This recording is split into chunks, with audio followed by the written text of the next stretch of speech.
ఓం శ్రీ మహాగణాధిపతయే నమః. శ్రీ మహాసరస్వత్యై నమః. శ్రీ గురుభ్యో నమః. మనోజవం మారుతతుల్యవేగం జితేంద్రియం బుద్ధిమతాం వరిష్టం వాతాత్మజం వానరయూథముఖ్యం శ్రీరామదూతం శిరసా నమామి. జై శ్రీరామ్. జాంబవంతుని ప్రేరణతో తన బలాన్ని తెలుసుకున్న హనుమంతుడు సీతాన్వేషణకు బయలుదేరాడు. సీతాన్వేషణకు బయలుదేరిన హనుమంతునికి దారిలో కొన్ని పరీక్షలు ఎదురయ్యాయి. అంటే ఆత్మజ్ఞానాన్ని పొందడానికి ప్రయత్నించే వారికి 5 పరీక్షలు ఎదురవుతాయి. అందులో మొదటిది ఆత్మీయ పరీక్ష. అంటే మనకు బాగా కావాల్సిన వారు మనల్ని ప్రేమతో ముందుకు సాగనివ్వరు. రెండవది దేవతా పరీక్ష. ఇంద్రాది దేవతలు జీవుడికి తమ బలహీనతలకు తగ్గట్టుగా పరీక్షలు పెడతారు. మూడవది రాక్షస పరీక్ష. అత్యంత భయంకరమైన పరీక్ష. చాలా భయానకంగా ఉండే పరీక్ష ఇది. ఒకవేళ జీవుడు ఇది కూడా తట్టుకుంటే అప్పుడు నాలుగవది భ్రాంతి. అంటే సాధన చేయగా మొదటి 3 పరీక్షలు నెగ్గిన తరువాత జీవుడికి కొన్ని శక్తులు వస్తాయి. అంటే అతనికి చిన్న చిన్న అంచనాలు వేయడం, కొద్దిపాటి భవిష్యత్తు చెప్పడం, అలాంటి శక్తులు వస్తాయన్నమాట. ఇక్కడ గనుక జీవుడు తొందరపడి తాను సిద్ధి పొందాను అని భ్రాంతి చెందాడో సర్వనాశనం అవుతాడు. ఇంకా 5వది దుఃఖం. ఇన్ని పరీక్షలు అయ్యాక కూడా తపస్సిద్ధించకపోవడంతో జీవుడికి దుఃఖం వస్తుంది. దానితో జీవుడు దుఃఖంతో ఆత్మజ్ఞానాన్ని వదిలిపెట్టే అవకాశం ఉంటుంది. అప్పుడు జాగ్రత్తగా ఉంటే ఆత్మజ్ఞానం లభిస్తుంది. ఇప్పుడు హనుమంతుడు వాయువేగంతో ఎగురుతున్నాడు. ఇక్ష్వాకు వంశంలో సగరుడు అనే రాజు ఉండేవాడు. ఆయనకు 60,000 మంది పుత్రులు. ఆయన 99 అశ్వమేధ యాగాలు చేశాడు. 100వ అశ్వమేధ యాగం చేస్తుంటే ఇంద్రుడు యాగాశ్వాన్ని దాచేశాడు. దానితో ఆయన 60,000 మంది పుత్రులు యాగాశ్వాన్ని వెతికే క్రమంలో భూమిని తవ్వి సముద్రం యొక్క విస్తీర్ణాన్ని పెంచారు. ఆ సహాయాన్ని గుర్తుపెట్టుకున్న సముద్రుడు ఈ ఇక్ష్వాకు కులస్థుడైన రాముని పని మీద వెళుతున్న హనుమంతునికి సహాయం చేయాలని అనుకున్నాడు. సముద్రంలో పార్వతీ సహోదరుడు అయిన మైనాకుడు ఉన్నాడు. ఆయన ఒక పర్వతం. ఒకప్పుడు పర్వతాలకు రెక్కలు ఉండేవి. అవి ఇష్టం వచ్చినట్టు ఎక్కడికంటే అక్కడికి ఎగురుతూ ఉండేవి. దానితో చాలామంది జనులు జీవులు నశించేవి. ఆ విషయాన్ని తెలుసుకున్న ఇంద్రుడికి ఆగ్రహం కలిగింది. పర్వతాల రెక్కలన్నింటినీ తొలగించాడు. ఆ సమయంలో మైనాకుడిని కూడా ఇంద్రుడు తరిమాడు. అప్పుడు వాయుదేవుడు తన వాయువుతో మైనాకుడిని సముద్రంలోకి నెట్టాడు. సముద్రుడు తన నీటితో మైనాకుడిని ముంచెత్తి ఇంద్రుడి నుంచి కాపాడాడు. సముద్రంలో ఉన్న మైనాకుడికి హనుమంతునికి ఆశ్రయం ఇమ్మని ఆదేశించాడు సముద్రుడు. ఎందుకంటే ఆ పర్వతం మీద సెలయేళ్లు ఉన్నాయి, ఎన్నో పళ్ళ చెట్లు ఉన్నాయి, మహావృక్షాలు ఉన్నాయి. కనుక హనుమంతుడు ఆ చెట్లకి ఉన్న పళ్ళు తిని సెలయేళ్లలోని నీళ్లు తాగి కాసేపు విశ్రాంతి తీసుకుంటాడని చెప్పాడు. దానితో పార్వతీ సహోదరుడైన మైనాకుడు ఒక్కసారిగా తన పర్వతాన్ని పెంచాడు. ఆ దృశ్యాన్ని చూసిన హనుమంతుడు హఠాత్తుగా ఈ పర్వతం ఏంటి ఇలా పెరిగిపోతుంది, ఏ ఇబ్బంది లేకుండా వెళుతున్న నాకు మధ్యలో ఈ అడ్డంకి ఏమిటి అనుకున్నాడు. అది ఎవరో మాయావి అనుకుని ఒక్కసారిగా తన వేగాన్ని పెంచి తన రొమ్ముతో మైనాక పర్వతాన్ని ఢీకొట్టాడు హనుమంతుడు. దాంతో ఒక్కసారిగా మైనాకుడికి దిమ్మ తిరిగిపోయినట్టు అయింది. అంత దెబ్బ తిన్నాక కూడా మైనాకుడికి చాలా ఆనందం కలిగింది. ఎందుకంటే సీతాన్వేషణకు వెళ్ళేవాడికి ఆ మాత్రం బలం ఉండాలి అనుకున్నాడు మైనాకుడు. అయితే మైనాకుడికి మానవ శరీరాన్ని ధరించే శక్తి కూడా ఉంది. అతను మానవ శరీరంతో అతని కొండ శిఖరం మీద నిలబడి, హనుమా, ఇంత బలంగా కొట్టావు, అయినా నాకు అది ఆనందాన్నే కలిగించింది.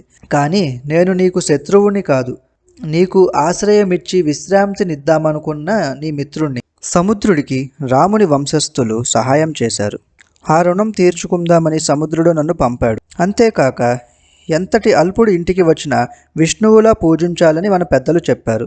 అటువంటిది నీలాంటివాడు వస్తే సేవించకుండా ఎలా ఉంటాను చెప్పు. అంతేకాక ఇంద్రుడు ఒకసారి నన్ను తరుముకొచ్చాడు. భయంతో నేను ఎగరలేకపోయాను.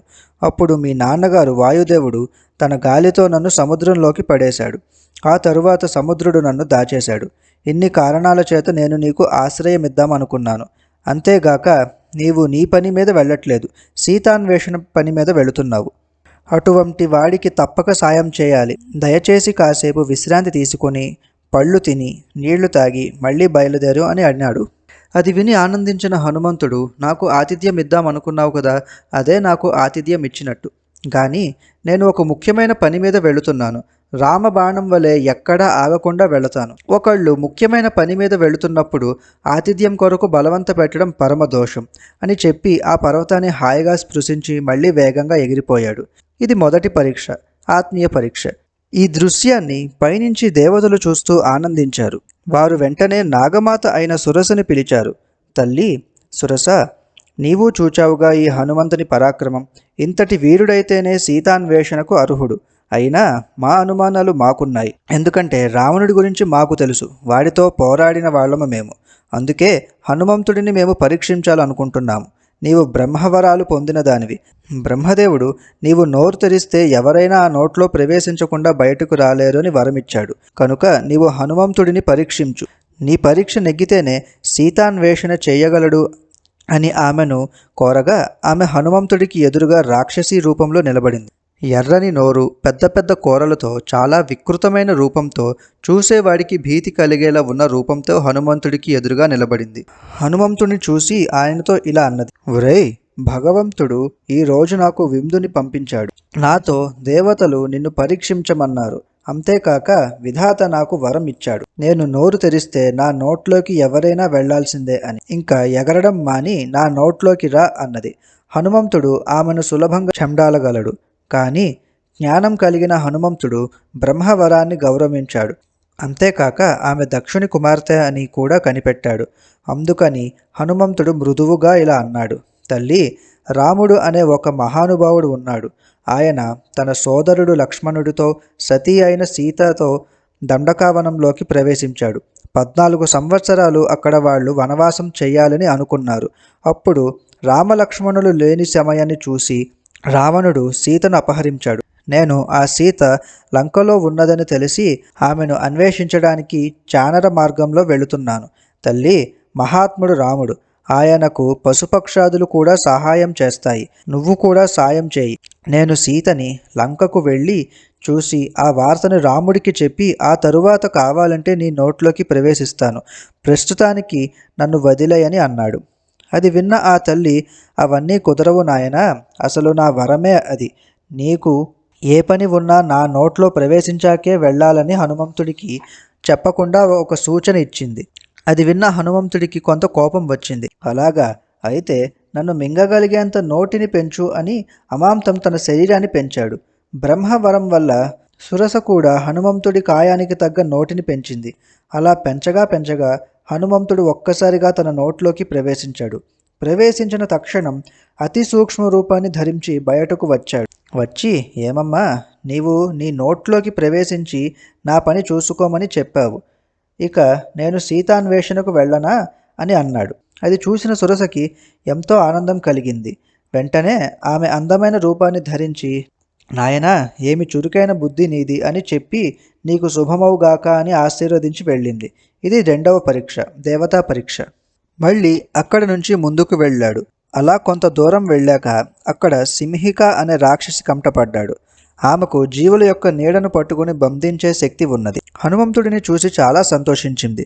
ఎందుకంటే ఆమె ఉన్న ప్రాంతానికి అందరూ రావడం మానేశారు. ఏదో సముద్రంలో చేపలు తింటూ ఉన్నది చాలా కాలం. హనుమంతుడి కాయాన్ని చూసి దొరికింది, మంచి కండపుష్టి కలిగిన ఆహారం అనుకున్నది. అలా అనుకుని హనుమంతుడి నీడను పట్టుకుంది. దాంతో ఒక్కసారిగా హనుమంతుడు ఎగరడం ఆగిపోయాడు. ఏం జరిగిందా అని హనుమంతుడు కిందకి చూశాడు. మహాకళేబరంతో సముద్రం మీదకి వస్తున్న సింహికను చూశాడు. ఈ రాక్షసి గురించి సుగ్రీవుడు ముందే వానరులకి చెప్పాడు. అది వెంటనే గ్రహించిన హనుమంతుడు వెంటనే దీనిని అంతం చేయాలి అనుకున్నాడు. ఎందుకంటే ఆమె రాక్షసి. అప్పటికే 10 కోట్ల మందిని తన పొట్టన పెట్టుకుంది. వెంటనే హనుమంతుడు తన శరీరాన్ని పెంచాడు. ఆమె కూడా తన నోటిని పెంచింది. అయితే సింహికకు కూడా బ్రహ్మవరం ఉన్నది. అది ఏంటంటే ఆయుధాల వల్ల ఆమెకు మరణం రాదు. కేవలం తన లోపల ఉన్న ప్రేగులను గోళ్లతో తెంచితే అది చస్తుంది. ఆమె నోటిని పెద్దగా తెరవడంతో ఆమె ప్రేగులు కనబడ్డాయి. అది గమనించిన హనుమంతుడు ఇంకా తన కాయాన్ని పెంచాడు. ఆమె కూడా తన నోటిని పెంచింది. వెంటనే శరీరాన్ని తగ్గించి తన గొంతులో నుంచి తన ప్రేగుల దగ్గరకు వెళ్ళి ఆమె ప్రేగులను మొత్తాన్ని తెంచేశాడు. అలా తెంచిన వెంటనే బయటకు వచ్చాడు. దాంతో సింహిక మరణించింది. సింహిక నుంచి వచ్చిన రక్తం సముద్రంలో కొన్ని యోజనాలు విస్తరించింది. సింహికను సంహరించగానే హనుమంతుడు మళ్ళీ తన ప్రయాణాన్ని సాగించాడు. ఇది 3వ పరీక్ష, రాక్షస పరీక్ష. తక్కిన విశేషాలతో మళ్ళీ కలుద్దాం. జై శ్రీరామ్.